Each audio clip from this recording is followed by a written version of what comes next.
বন্ধুরা, তো আজকে সকালের খাবারের মেনু চলে এসছে শিম দিয়ে।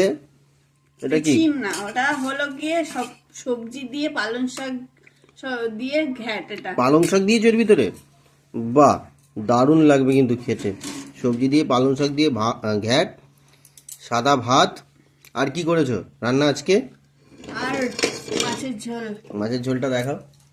বাহ, এটা কি দিয়ে কি কি মাছ আছে এর ভিতরে? বেলে মাছ আছে, খয়রা ইলিশ আছে, আচ্ছা। বেগুন দিয়ে আলু দিয়ে ধনেপাতা দিয়ে। বেগুন দিয়ে আলু দিয়ে ধনেপাতা দিয়ে, এই যে ঘ্যাট। তো বন্ধুরা, সকালের আমাদের খাবার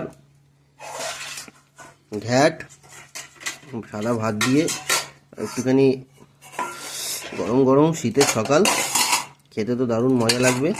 তোমরা যারা যারা এই ধরনের বাঙালি খাবার পছন্দ করো অবশ্যই লাইক করো এবং কমেন্টস করে জানিও কিন্তু।